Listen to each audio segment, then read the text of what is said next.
जय हिंद साथियों, कतर की निचली अदालत ने 8 नेवी ऑफिसर्स को सजाए मौत यानी डेथ पेनल्टी का ऐलान किया है, जिससे भारतीय सरकार भी हैरानी में है। पीटीआई के रिपोर्ट के मुताबिक भारतीय सरकार इस फैसले से हैरान है। ये एक छोटा सा देश है कतर, जिसकी आबादी भी बहुत ही कम है और यहाँ पर कतर की राजधानी दोहा, यहाँ पर वर्ल्ड कप एक तरह से ये एक मध्यस्थता का केंद्र है। देश विदेश के लोग यहाँ पर मीटिंग करते हैं और भारत और कतर के बीच एक बेहतर संबंध है, आप ये जानते हैं। तो मामला क्या है, कैसे ये 8 भारतीय जो है कतर पहुँचे, आइए बात करते हैं। तो देखिए, ये 8 भारतीय हैं। Captain Navtej Singh Gill, captain Saurabh Vashisht, captain Virendra Kumar Verma, commander Purnendu Tiwari, commander Suganakar Pakala, commander Sanjeev Gupta, commander Amit Nagpal और सेलर रागेश। देखिए दोस्तों, हैरानी की बात यह है कि जब इन्हें गिरफ्तार किया गया था, यह कहानी शुरू होती है 30 अगस्त 2022 से। जब इन्हें गिरफ्तार किया गया था तो ना ही इंडियन गवर्नमेंट को यह पता था और वहाँ पर रह रहे भारतीय दूतावास को भी यह नहीं पता था। इसके बाद भारतीय दूतावास को सितंबर 2030 में पता लगा। उसके बाद 30 सितंबर को कतर की सरकार ने ये जो 8 नेवी ऑफिसर्स हैं, इन्हें अपने परिवार वालों से बात करने की अनुमति दी, क्योंकि आपको पता है दोस्तों, बाहरी देश है और वहाँ की जेल में और एक्स सर्विसमैन है, बुजुर्ग है, उम्र दराज हैं, तो वहाँ पर जेल में किस तरह की परेशानी आ रही है, परिवार से बातचीत हो जाती है तो थोड़ी मन को शांति मिलती है। तो इसके बाद क्या है, एक सेकुलर एक्सेस के थ्रू भारतीय दूतावास ने भी इनसे बात की। इनसे बात करने के बाद भारतीय सरकार को भी इन्फॉर्मेशन मिली होगी, तो उन्होंने कुछ ना कुछ हल ज़रूर निकाला होगा, या तो भारतीय सरकार ने कुछ किया नहीं, या फिर किया भी तो उसका कतर के सरकार के ऊपर कोई जो है दबाव वहाँ पर पड़ा नहीं। अब बात करते हैं कि ये है 8 नेवी ऑफिसर्स कतर कैसे पहुँचे। देखिए, कतर की एक कंपनी है अल दायरा ग्लोबल टेक्नोलॉजी एंड कंसल्टेंसी। यह कंपनी क्या करती है, जो कतर की नेवी है QENP, यहाँ पर डिफेंस सर्विस प्रोवाइड कराती है। चलिए दोस्तों, अब बात करते हैं कि जो ये 8 नेवी ऑफिसर्स हैं, यह कतर कैसे पहुँचे। तो देखिए, कतर की एक कंपनी है अल दायरा ग्लोबल टेक्नोलॉजी एंड कंसल्टेंसी। तो यह कंपनी क्या करती है कि जो नेवी है, कतर की नेवी है QENP, इसे ट्रेनिंग प्रोवाइड करती है।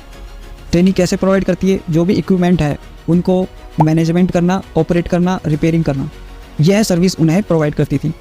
तो जो 8 ये नेवी ऑफिसर थे, तो इस कंपनी में ये हाई पोस्ट पे तैनात थे, मतलब अच्छे, क्योंकि देखिए जो रिटायर नेवी ऑफिसर थे इंडिया से, क्योंकि उनके पास एक बेहतर अनुभव रहा, इसीलिए वहाँ पर वो हायर होके गए, उस कंपनी ने इन्हें हायर किया।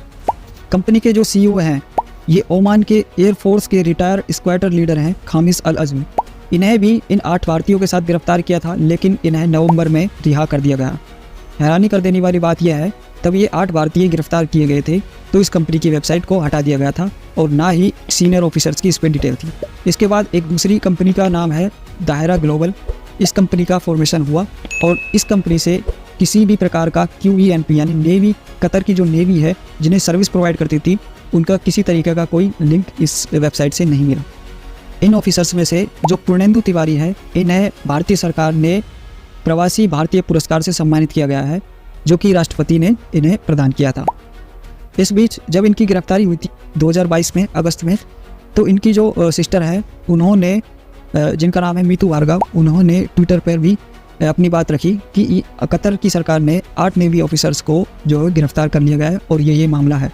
अब देखिए, जेल में बंद जो 8 ऑफिसर्स हैं, उनमें से एक पूर्णेंदु तिवारी हैं, उन्हें भारतीय सरकार ने प्रवासी भारतीय पुरस्कार से सम्मानित किया गया है, जो कि राष्ट्रपति द्वारा प्रदान किया गया था इनको।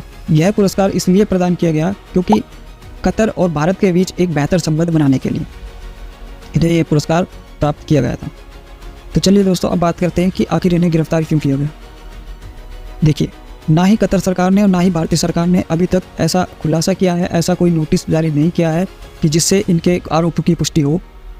देखिए, अभी तक कतर सरकार ने यह पब्लिकली नहीं किया है कि आखिर आरोप क्या है। देखिए, जो गुप्त सूत्र हैं उनसे पता लगा है कि जो पाकिस्तान है, उसने कतर सरकार को यह कुसरा फुसरी दी है, यानी कान फसूरी की है कि जो वहाँ पर भारतीय है वो सीक्रेट जो है एक्सेस कर रहे हैं, यानी कि कुछ सीक्रेट जुटा रहे हैं। और ये सीक्रेट किसके लिए जुटा रहे हैं? इजराइल के लिए, क्योंकि आपको पता है अभी इजराइल और हमास के बीच क्या कंडीशन बनी हुई है। क्योंकि जो देखिए, मुस्लिम देशों के बीच एकता आप देख सकते हैं कि कहाँ से क्या बात छेड़नी है, राजनीति क्या लगानी है, वो आप समझ सकते हैं। तो दोस्तों, गॉड से यही दुआ करते हैं कि 8 भारतीय शांतिपूर्वक जेल से बाहर आ जाएं और इन पर लगे सभी आरोपों को शांतिपूर्वक निपटा दिया जाए। तो चलिए दोस्तों, मिलते हैं नेक्स्ट वीडियो।